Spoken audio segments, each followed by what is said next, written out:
There's a new strange Hi folks, thanks for watching Dairy Rock TV. I'm chilling with Deftones here with Chino and Sergio, who released their last album called Gore in April, and Gore is with Flamingos Flying. Gore and Flamingos, is that for the duality of Deftones' heavy and soft songs? Maybe Chino and Stefan, if I can ask? I wouldn't say so much me and Stefan. I mean, a lot of people wouldn't. I mean, they try to kind of create that thing, but Stefan is he likes a lot of very soothing music himself. I know he comes across as very but a lot of the songs like a song like Phantom Bride, for instance. That's Stefan wrote that song pretty much. And or the initial idea was his, and so he brings a lot of that side of things too. But as far as the artwork, yes, and the name of the record, I mean, that duality is sort of within all of us, I think, within the band, individually and collectively. So yeah, I mean, I think it's a decent representation of what it is we bring.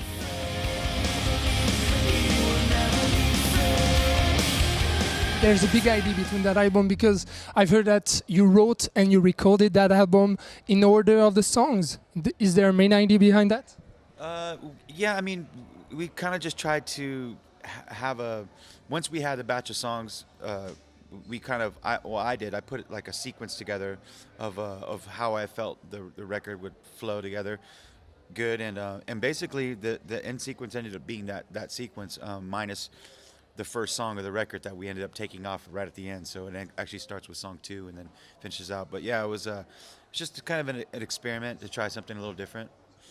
I heard in many interviews that with Go you wanted to prove yourself and prove the audience that you still have the energy, and you want to prove the audience that you're still there and you're still Deftones and you still can do some Deftones stuff.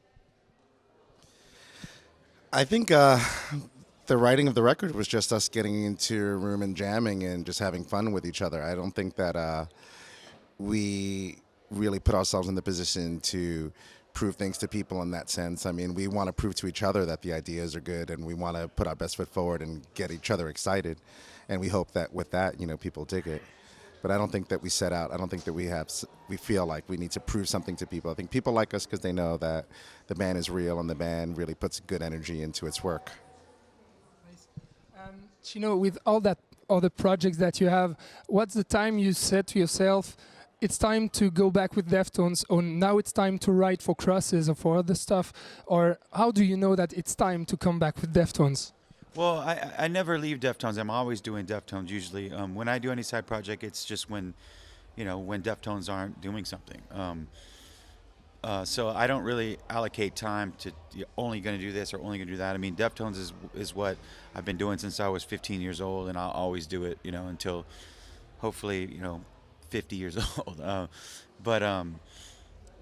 So yeah, it's just, any project that I do is basically for fun and in my spare time. And fortunately, I have a lot of spare time. I mean, as much as we work as a band, we really balance it out by not, just overdoing, playing too many shows or just,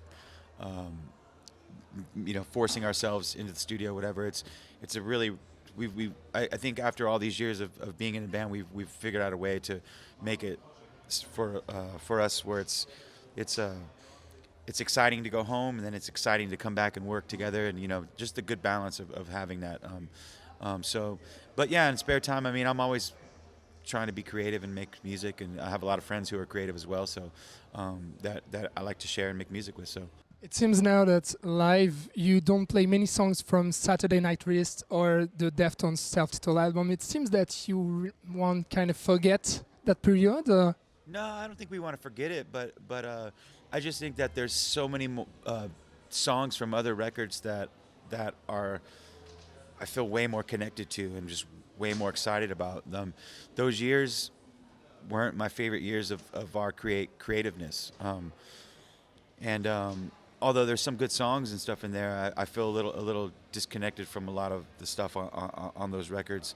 Not to say that maybe one day I won't be able to like reconnect to them, but in this moment, I just there's so many other stuff. There's other songs of ours and eras of stuff that are even our first record. I can connect a lot more to that stuff. And I was like 16 years old when I wrote a lot of the songs from that record.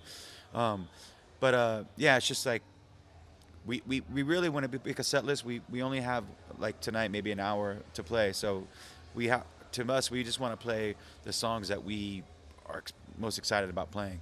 And if you think about it, we're only playing like 2 songs right now from Gore. You know what I mean? We want to play so much more from it, but it's all about just picking and choosing the right things to make our set have a good dynamic.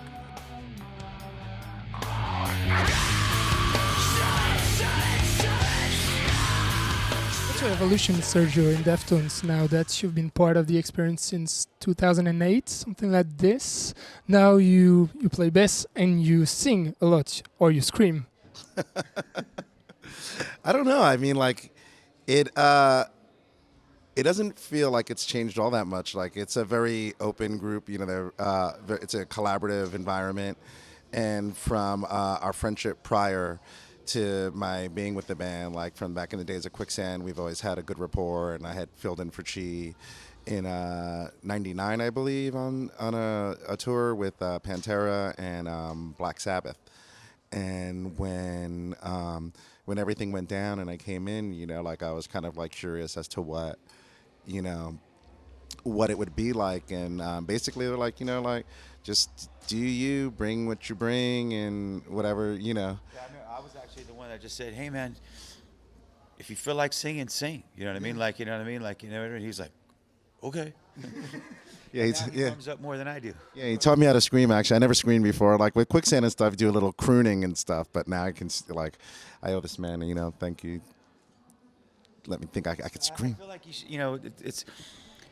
We all should be very comfortable on stage just to like express ourselves and have fun. You know what I mean? And him coming in and filling in the space where, you know, that needed to be filled for us to carry on. I mean, I didn't want it to be so like technical where it's like, you know, here, this is your part, you do this. I mean, a lot of the songs, like, you know, he figured out, he listened to the records and he just figured it out himself. And, you know, for the most part, he plays everything like kind of similar to how she plays it, but a lot of stuff is his own way. And the reason why we asked Sergio to be a part of the band is because he's Sergio and he plays the way he plays, you know. It wouldn't be right to try to replicate everything that she did. She was an individual in his own way. And, you know, if we were going to try to find someone else that was exactly like she, I don't think that would happen, and we probably wouldn't be a band now. The fact that Sergio came in and Sergio came in and was Sergio, I guess it's another form of excitement for us and creativity, you know, for something else for us to react to that's different. So it's great.